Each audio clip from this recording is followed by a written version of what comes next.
السلام علیکم ورحمۃ اللہ وبرکاتہ۔ الحمد للہ نحمده ونستعینه ونستغفره ونؤمن به ونتوکل علیہ ونعوذ باللہ من شرور انفسنا ومن سیئات اعمالنا من يهده الله فلا مضل له ومن يضلله فلا هادي له ونشهد أن لا إله إلا الله وحده لا شريك له ونشهد أن محمدا عبده ورسوله أما بعد فأعوذ بالله من الشيطان الرجيم بسم الله الرحمن الرحيم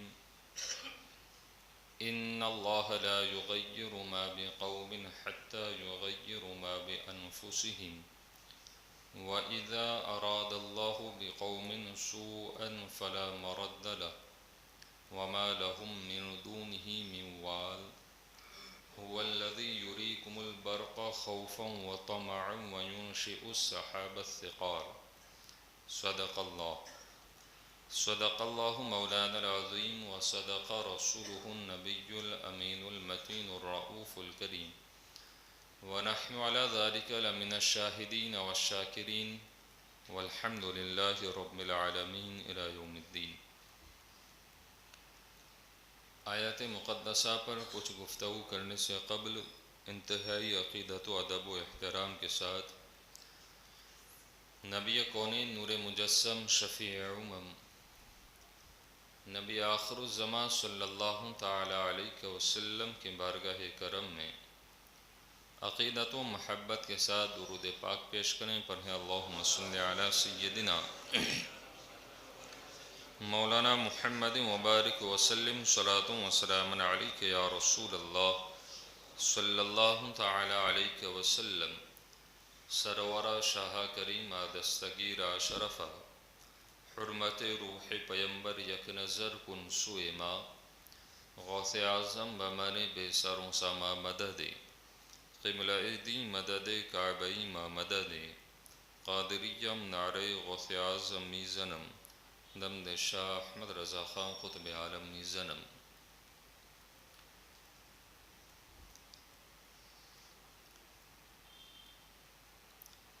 دنیا فانی میں ہزاروں قومیں آئی اور ہزاروں قومیں چلی گئی۔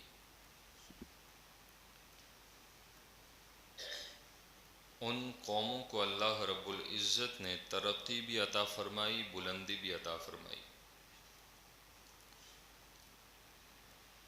مگر ان کی ترقی ہمیشہ کے لیے باقی نہ رہی۔ ان پر زوال آ گیا، تنزلی آ گئی، اور ایسی تنزلی کہ پھر دوبارہ وہ اٹھ کر قائم نہ رہ سکی۔ ترقی کے بعد پستی، عروج کے بعد زوال، اور کامیابی کے بعد ناکامی کیوں ہوتی ہے؟ سوال ہے یہاں پر کہ ترقی کے بعد پستی کی طرف کوئی قوم چلی آئے، عزت کے بعد ذلت کی طرف چلی آئے، عروج سے سیدھے وہ نیچے چلی آئے۔ آخر یہ ہوتا کیوں ہے؟ اس کے پیچھے راز کیا ہے؟ وجہ کیا ہے کہ ایک عزت پانے والی قوم اتنی ذلیل اور رسوا ہو گئی؟ اتنی ترقی پانے والی قوم بے ترقی ہو گئی؟ اتنی شان و شوکت کی بلندیوں کی چوٹیوں کو چھونے والی قوم بے شان و شوکت ہو گئی؟ وجہ کیا ہے؟ اس کے پیچھے مکمل ایک راز چھپا ہوا ہے، اور اس راز کو ہر کوئی بندہ جانتا ہے کہ ہماری ذلت کا سبب کیا ہے، ہماری پستی کا سبب کیا ہے، ہماری بے عزتی کا سبب کیا ہے، ہماری شان و شوکت کے زوال کا سبب کیا ہے۔ ہر کوئی جانتا ہے قومیں ترقی اور بلندیوں تک پہنچ کر پستی کا شکار ہو جاتی ہیں، اس کے پیچھے ایک بہت ہی بڑا فلسفہ چھپا ہوا ہے، اور اس فلسفے کو اللہ کریم نے قرآن کریم برہان رشید میں واضح طور پر ذکر کیا ہے کہ جو قومیں ترقی پائی اور پھر ذلت کی طرف آئی ہیں تو آخر وجہ کیا تھی ان قوموں کی پستی کی طرف آنے کا؟ آپ دیکھیں کہ ہم قرآن کریم کی اس آیت کریمہ پر غور کریں جو رب کائنات نے سورۃ الرعد کے اندر فرمایا ان اللہ لا یغیر ما بقوم حتی یغیروا ما بانفسہم.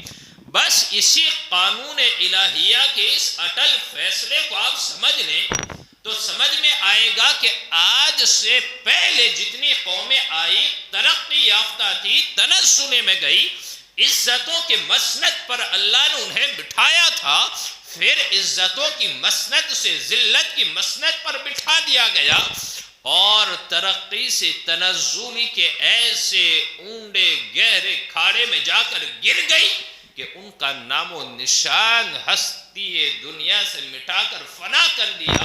آخر وجہ کیا تھی؟ ان اللہ لا یغیر ما بقوم حتی یغیروا ما بانفسہم. غور کریں اس پر. رب کائنات نے کیا فرمایا؟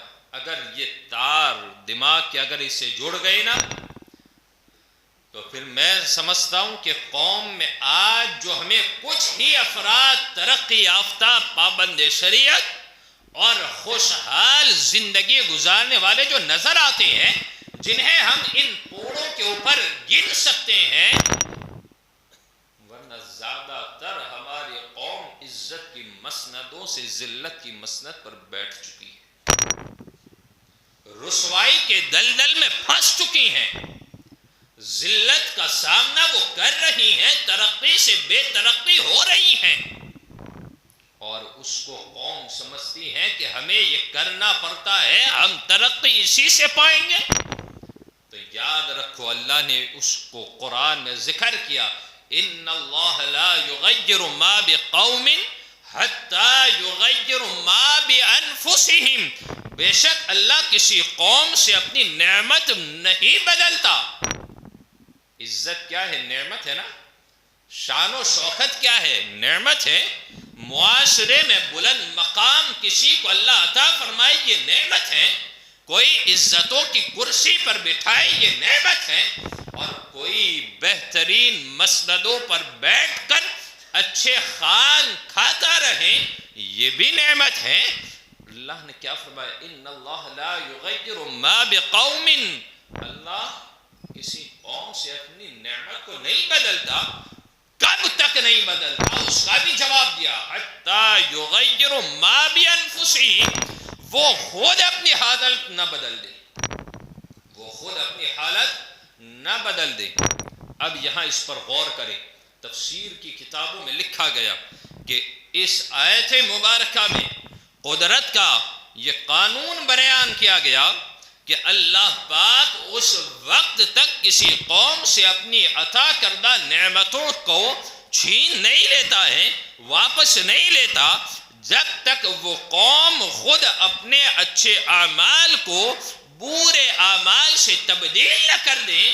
اگر قوم اچھے اعمال چھوڑ دیں گی، برے اعمالوں میں ملوث ہو جائے گی، تو پھر اللہ کریم اس قوم سے تمام نعمتوں کو چھین کر بے عزتی کے دلدل میں پھینک دے گا. آج قوم بے عزت ہو رہی ہے، وجہ کیا ہے؟ قوم برے اعمال میں پھنس چکی ہے. ایک طرف سے اٹھائیں آپ، اس گھر کو آگ لگی گھر کے چراغ سے. کسی کے چراغ کو تلاش کرنے کی ضرورت نہیں ہے کہ ہمیں کس نے آگ لگائی. اس گھر کو آگ لگی گھر کے چراغ سے. کسی کے چراغ نے گھر کو ویران نہیں کیا، خود ہم نے اپنے ہاتھوں سے اپنے گھروں کو جلا کر راکھ بنا دیا، برباد کیا. اور پھر ہم کہتے ہیں کہ ہم ترقی کی مسند پر نہیں بیٹھ پاتے. آج ہمیں عزت کی نگاہ سے نہیں دیکھا جاتا. میں اس پر کچھ باتیں پیش کروں کہ جب کسی قوم کو اللہ نعمت سے نوازتا ہے تو انہیں دنیا میں ترقی عطا فرماتا ہے، انہیں عزت کی مسندوں پر بٹھاتا ہے اور انہیں ایک امن و سلامتی والی زندگی عطا فرماتا ہے، خوشحال نعمتوں سے مالا مال کرتا ہے۔ حالت جب تک قوم برے اعمال کر کے بدلتی نہیں ہے، اللہ کریم اسے نعمتوں پر نعمتیں، عزتوں پر عزتیں، ترقی پر ترقیاں، منصبوں پر منصبیں اللہ اسے عطا کرتا جاتا ہے۔ لیکن جیسے ہی قوم اپنی تمام اچھے اعمال کو برے اعمال میں تبدیل کرتی ہے، عزتیں جب ہضم نہیں ہوتی ہیں، مسندوں کی عزتوں پر بیٹھنا انہیں اچھا نہیں لگتا ہے، شان و شوکت انہیں پیاس کی وہ طرف بجھاتی نہیں ہے، تو پھر یہ قوم برے اعمال کی طرف بڑھتی ہے۔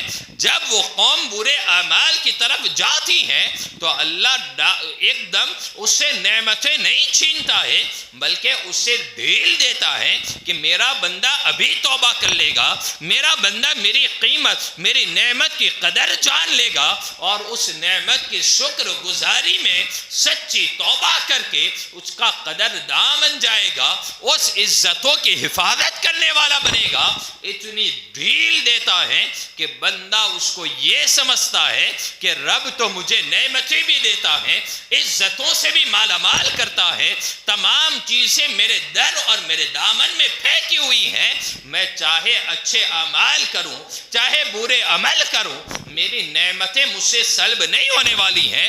تو پھر یاد رکھو وحدہ لا شریک نے جہاں پر اپنی غفاری کا ذکر کیا، جہاں پر اپنی کریمی کا ذکر کیا، جہاں پر اپنی رحیمی کا ذکر کیا، جہاں پر اس نے اپنی رحمتوں کا ذکر کیا، تو اس وحدہ لا شریک نے مومن بندے کو اس بات سے بھی آگاہ کیا، اے میرے بندے جہاں میری صفت غفاری ہے تو میری صفت جباریت بھی ہے، جہاں میری صفت رحیمی اور کریمی اور غفوری ہے تو وہاں میری صفت قہر و غضب بھی ہے۔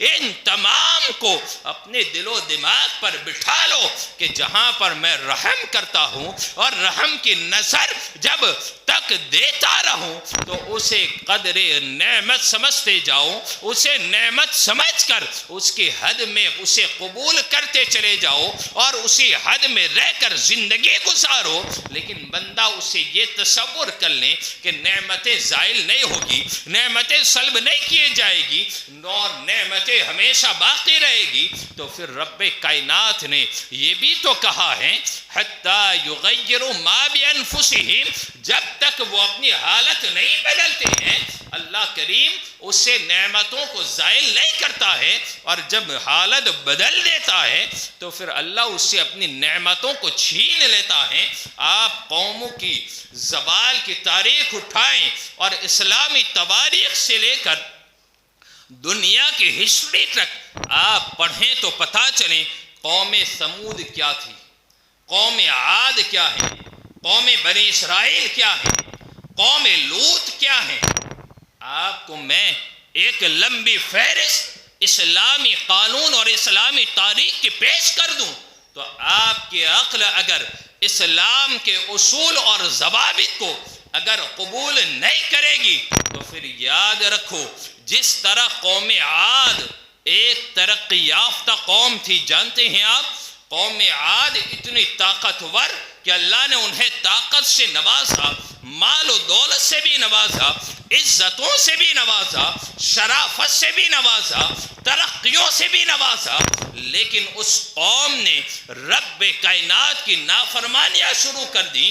اس کی میں تفصیل نہ کروں گا، صرف چند باتیں اس پر غور کرنے کے لیے چھوڑتا چلا جاؤں تاکہ قوم یہ نہ سمجھے کہ رمضان تو چلا گیا اب ہم جیسے چاہیں زندگی گزار لیں، مسجدوں کو کو آباد کرنے کے بجائے ویران کر کے پھر کاروبار میں ملوث ہو جائیں، ہم اپنی بچیوں کی حفاظت کے خاطر کوئی انتظام نہ کریں، ہم ان کی تعلیم کی بالکل پروان چڑھانے کے لیے انہیں آزادانہ زندگی عطا کر دیں، اور ہم سمجھیں کہ انہیں تو اس دور کے اندر اگر کوئی عزت کی مسند پر بٹھائے گا تو وہ کالج میں جا کر بہترین تعلیم حاصل کرے گی تو اسے عزت سے دیکھا جائے گا، اور باپ اور ماں یہ تصور کرتے ہیں کہ میری بیٹی چند سال کے بعد وہ تو کسی کے نکاح میں چلی جائے گی۔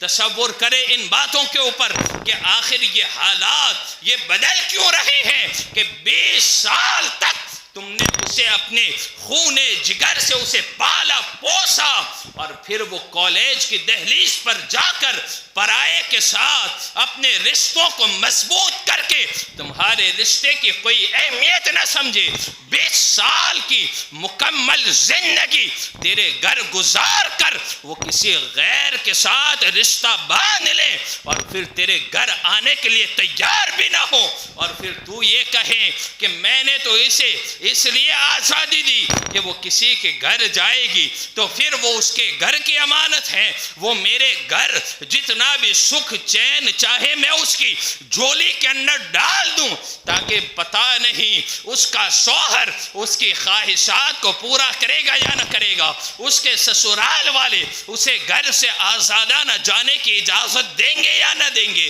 میں پوچھتا ہوں کہ جس بیٹے کی تربیت اور اس کی حفاظت کی ذمہ داری کا ایک اصل قانون الہیہ مولا نے بندوں کو عطا کیا، آج اس کو ترک کر کے آج یہ قوم عزتوں کی منصب سے ذلتوں کی پستی میں آ کر گر رہی ہیں، اور پھر ہم کہتے ہیں کہ ہماری بیٹیاں سلامت نہیں ہیں، ہماری بیٹیوں کی حفاظت کی کوئی صورتیں ہمارے پاس نہیں ہیں، ہم انہیں پڑھائی کے لیے بھیجے تو کہاں پر بھیجے؟ میں قسم خدا کی یہ بات بڑی ذمہ داری سے پیش کرتا ہوں کہ جن بچیوں کی تربیت اگر اسلام کے قانون کے مطابق اگر کی جائے گی تو وہ چاہے کیسے ہی ماحول میں وہ چلی جائیں، وہ آپ کی عزتوں پر ایک داغ بھی نہیں آنے دے گی۔ یہ میں پوری ذمہ داری سے کہتا ہوں۔ شرط یہ ہے کہ ماں مریم کی انہیں داستانیں پڑھاؤ، انہیں صحابیات کی داستان پڑھاؤ، انہیں خاتون جنت کی داستان پڑھاؤ، انہیں امہات المؤمنین کی سیرت سمجھاؤ، پھر آپ کیسی بھی جگہ پر بھیج دیں۔ میں کہتا ہوں جس بچی کو تم نے یہ سمجھا ہو کہ وہ کالج جائے گی بال کو بکھیر کر حسن و جمال لوگوں کے سامنے نچھاور کر کے تو پھر وہ ترقی یافتہ ہوگی، میں کہتا ہوں کہ تم نے تو اس کو یہ درس دینا تھا کہ بیٹا تم کسی کے گھر کی عزت کی حفاظت کرنے والی بن کر جانے والی ہوں، میرے گھر کی ایسی محافظ بن جاؤ کہ میں تمہیں کہیں پر بھی بھیجوں تو میری عزت پر آنچ نہ آنے دینا، میرے گھر کی حفاظت یہ تمہارے دامن میں پوشیدہ ہے۔ لیکن آج ماں باپ کا دل درختہ ہے، اور اگر کوئی خیر خواہ اگر بتا بھی دیں کہ آپ کی بیٹی کو ہم نے غلط راستے پر جاتے ہوئے دیکھا، آپ کے بیٹے کو ہم نے غلط راہ پر جاتے دیکھ لیا، تو اللہ اکبر قہر برپا ہو جائے گا۔ خیر خواہ اس لیے کہتا ہے کہ کہیں ہماری قوم بھٹک نہ جائے، کسی کے گھر کی عزت بے عزتی میں چلی نہ جائیں، پلٹ کر جواب یہی ملتا ہے کہ مجھے میری اولاد پر کامل بھروسہ ہے، وہ ایسا نہیں کر سکتی ہے۔ میں کہتا ہوں ہر باپ کو ہر ماں کو اولاد پر بھروسہ ہوتا ہے، رکھنا بھی چاہیے، لیکن ایسا نہیں ہے کہ تمہاری اولاد شیطان کے چنگل سے خالی ہے، ایسا نہیں ہے کہ تمہاری اولاد کے ساتھ شیطان نہیں لگا، ایسا نہیں ہے، بلکہ میں ذکر کروں بلعم ابن باعورہ کی، جانتے ہو یہ اسم اعظم کا وظیفہ کرنے والا، لیکن یہی ایسا وظیفہ کرنے والا جس کو مستجاب الدعوات کی فہرست میں لکھا گیا، یہ بنی اسرائیل کے اندر تھا، اس کی مستجاب الدعواتی کا جو چرچا تھا کہ وہ جو بھی دعا کرتا قبول ہوتی تھی، پہاڑی پر جا کر رب کائنات سے گریہ وزاری کرتا، جو بھی طلب کرتا مولا اسے عطا فرماتا تھا۔ لیکن یہ بھی ایک عورت کے جال میں جب پھنسا، سب اعمال برباد ہو گئے، تباہ ہو چکا۔ حد تو یہ تھی کہ زبان اس کی لٹک کر سینے تک چلی آئی تھی، یہ عذاب نازل ہوا تھا۔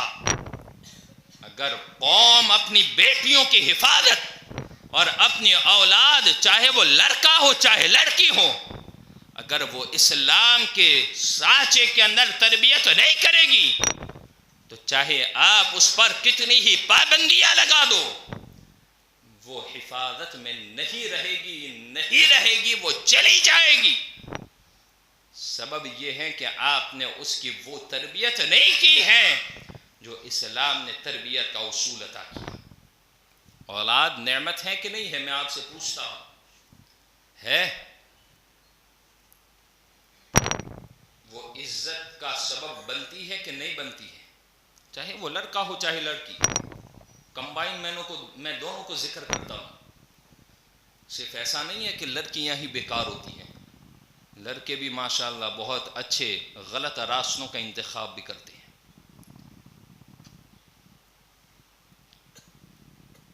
بہت، کیا کہا جائے۔ اور پھر ہم کہتے ہیں کہ ہم اتنے پڑھے ہیں لیکن ہمیں کچھ ہوتا نہیں ہے، ترقی نہیں ملتی ہے۔ سنو آپ، قوم سمود، میں صرف سرسری تذکرہ کرتا ہوں 3 چیزوں کا۔ ایک قوم عاد کو ذکر کیا، طاقت عطا کی اللہ نے، قوت دی، عزتیں دی، سب دیا۔ قوم لوط کیسے تباہ ہوئی؟ حضرت لوط علیہ السلام کی قوم کیسے تباہ ہوئی جانتے ہو؟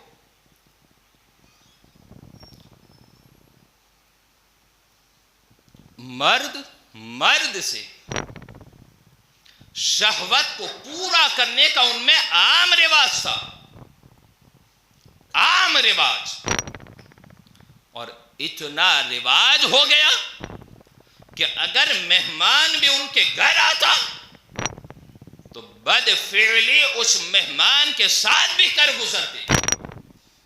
اللہ نے عذاب نازل کیا، قوم لوط کو تباہ کر دیا۔ حضرت لوط علیہ السلام نے بارہا نصیحتیں کی، اس ہماری قوم کو بھی بارہا علماء نصیحتوں پر نصیحتیں کرتے ہیں۔ اگر یہ قوم اب بھی نہ جاگے گی تو پھر ڈاکٹر اقبال کے اس شعر پر ذرا بہترین نظر دورائیں کہ تمہاری داستان تک نہ ہوگی داستانوں میں، داستان بھی باقی نہ رہے گی۔ قوم سمود کیا فن دیا تھا اللہ نے جانتے ہو؟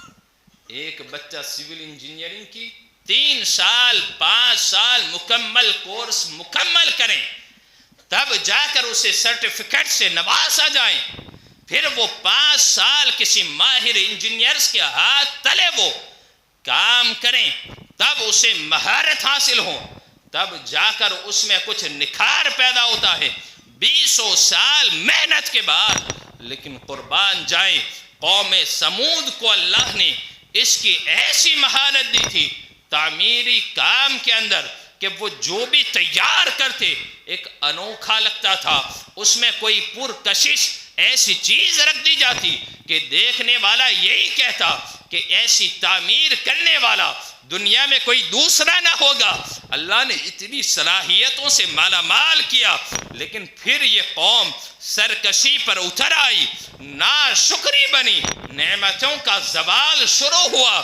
اللہ کریم نے شدید زلزلہ نازل کر دیا، زمین میں اتنا زلزلہ آیا کہ بستیوں کی بستیاں ویران ہو گئی، اور قوم سمود کو زمین سے ہلاکت کے ساتھ فنا کر دیا۔ شداد کا حال ہم نے نہیں سنا؟ بنائی تھی جنت، قدم بھی نہ رکھ سکا، مکمل داخل بھی نہ ہو سکا، فرعون جو بندہ بن کے رہنا تھا وہ خدائی کا دعویٰ کر چکا، اللہ نے اسے غرق کر دیا اور اس سے بنی اسرائیلیوں کو نجات دی اور ملک مصر کی حکومت عطا کی۔ بنی اسرائیلیوں کو اس حکومت کی عزتوں کا لحاظ باقی نہ رہا تو انہوں نے ذلت کے ایسے ٹھوکریں کھائی کہ اللہ نے حکومت بھی ان کے ہاتھوں سے چھین لی۔ کیا ہم نے اسپین کی تاریخ کو نہیں پڑھا؟ آپ اٹھائیں نا اسپین کی تاریخ کو، وہاں پر صرف اور صرف اہل ایمان کا زیادہ تر قبضہ تھا، وہاں پر مدارس آباد تھے، مساجد تھی۔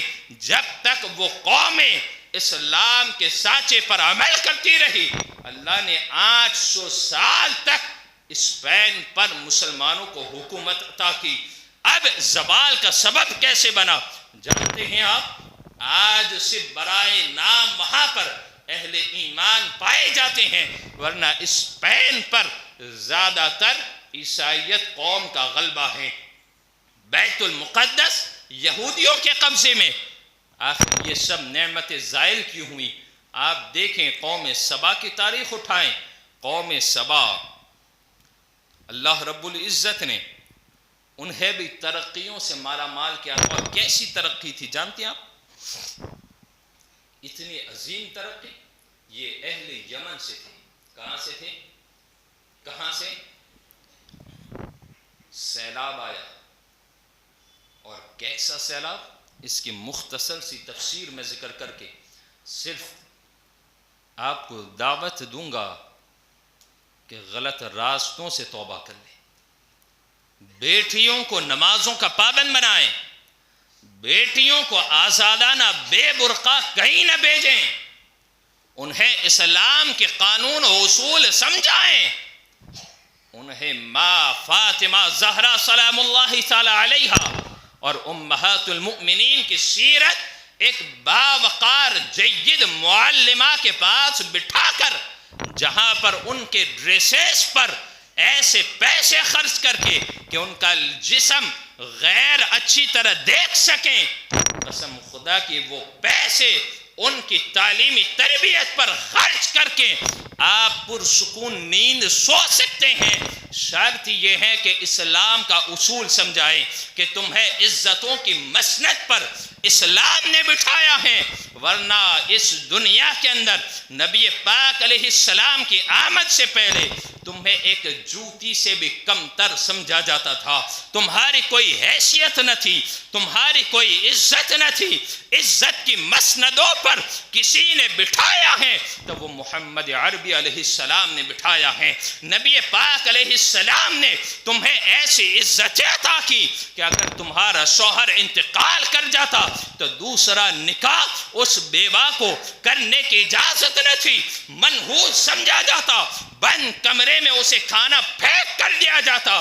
قربان جائیں، نبی پاک علیہ السلام نے 25 سالہ جوانی کے اندر جو پہلا نکاح کیا، ماں خدیجۃ الکبریٰ رضی اللہ تعالی عنہا جو 40 سالہ بیوہ خاتون ہے، سرکار نے پہلا نکاح کر کے قیامت تک کی بیوہ عورتوں کے لیے ایسا راز کھول دیا، ایسا پردہ اٹھایا کہ جب محمد عربی جو صاحب شریعت ہیں، قرآن جس پر نازل کیا گیا، خدائے وحدہ لا شریک نے اپنی ربوبیت کا اعلان جس کے پیدا ہونے کے سبب کیا ہے، جس کے سبب سے پوری کائنات کو پیدا کیا، محمد عربی علیہ السلام نے 25 سالہ جوانی میں بیوہ خدیجۃ الکبریٰ سے نکاح کر کے دنیا کی ان بیوہ عورتوں کو ایسی عزتوں سے مالا مال کیا جو کسی قوم نے عزت سے نوازا نہیں تھا۔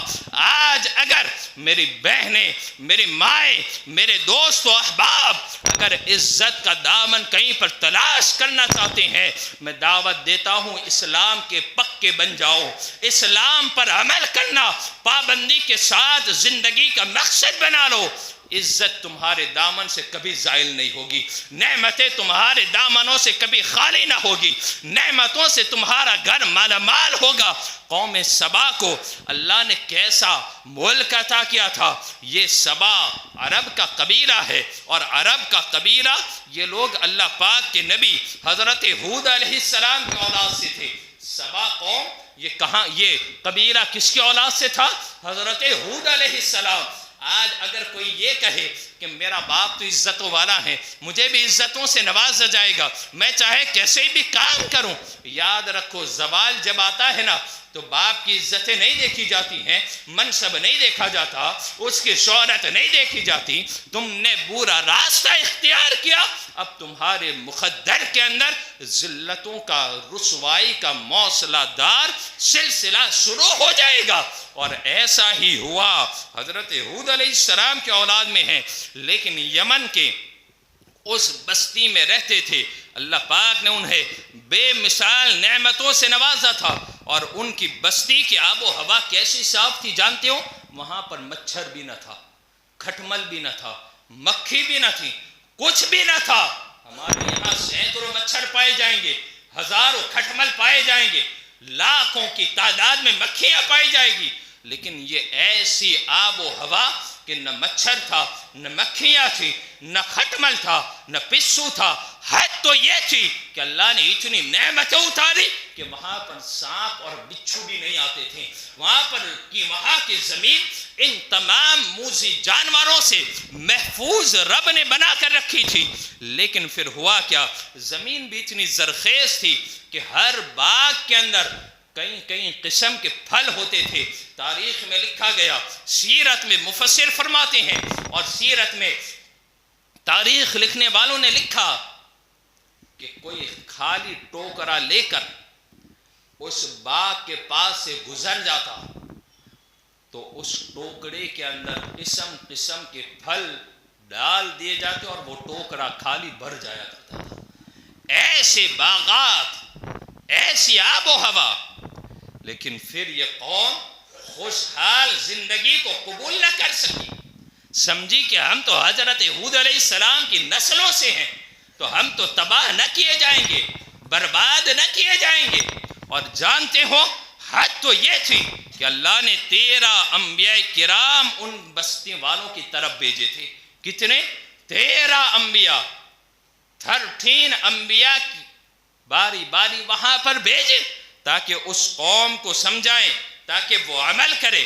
عمل نہ کیا اور انبیاء کی گستاخیاں کی، بے ادبیاں کی، تو پھر اللہ کریم نے قہر نازل کر دیا. قرآن کریم کے اندر 22ویں پارے کے اندر سورہ سبا کے اندر رب کائنات نے اس کو ذکر کیا. لقد کان لسبأ فی مسکنہم آیہ جنتان عن یمین و شمال کلوا من رزق ربکم واشکروا لہ بلدۃ طیبۃ ورب غفور. آپ اٹھائیں تو صحیح، یہ داستان قرآن میں کیوں ذکر کی گئی، یہ پچھلی قوموں کے تذکرے کیوں کیے گئے؟ تاکہ یہ قوم ان تذکروں کو پڑھ کر، سن کر، سمجھ کر ہم اپنی ہلاکت کے کوئی اسباب پیدا نہ ہونے دیں، اپنی ہلاکت کے کوئی سامان کھڑے نہ کریں. یاد رکھیں پھر یہ قوم تباہ ہوئی تو اس کا سبب کیسے بنا؟ ملکہ بلقیس نے، علامہ عبد المصطفیٰ اعظمی لکھتے ہیں کہ ملکہ بلقیس نے اس بستی کے ارد گرد 3 بڑے تالاب گھیرے ہوئے تھے. کتنے بڑے تالاب. اب جب قہر نازل ہونے والا تھا، علامہ عبد المصطفیٰ اعظمی فرماتے ہیں ایک چوہے نے اس پہاڑی کے اندر چھوٹا سا سوراخ بنا دیا. کتنا؟ جس سے بستی والے غافل تھے، سمجھے کہ تالاب تو پیچھے ہیں، گھروں میں سو رہے ہیں. اب وہی شغاف، وہی چھوٹا سا ہال اتنا بڑا ہال قدرت کی طرف سے بن گیا کہ پورے تالاب کا پانی ایسا داخل ہوا کہ بستی کو ہلاک اور برباد کر کے فنا کر دیا. یہ نہیں دیکھا جاتا کہ ہمارا رشتہ فنا سے ہے. اعمال اگر خراب ہوتے ہیں نعمتیں سلب ہو جاتی ہیں. نعمت اولاد بڑی نعمت ہے، ان کی حفاظت کی ذمہ داری ہماری ہے. تعلیم دین انہیں عطا کرو، اسلام سمجھاؤ، پڑھاؤ. ایسا نہیں کہ صرف دنیا ہی کا علم عطا کریں اور دین سے وہ کوڑی رہیں. حالت تو یہ ہے ہماری قوم کی کہ خود اتنی بھی تعلیم نہیں دلواتے ہیں کہ وہ خود اپنے طہارت کے مسائل بھی نہیں سمجھ سکتی کہ کب طہارت کا حکم ہے، کب ناپاکی کا حکم ہے، کب کیا ہے۔ ہماری قوم اتنا بھی فرض علوم عطا نہیں کرتی، اور پھر کہیں کہ ہم ہمارے اولاد سے تنگ آ گئے، ہم نے خود مصیبت کھڑی کی۔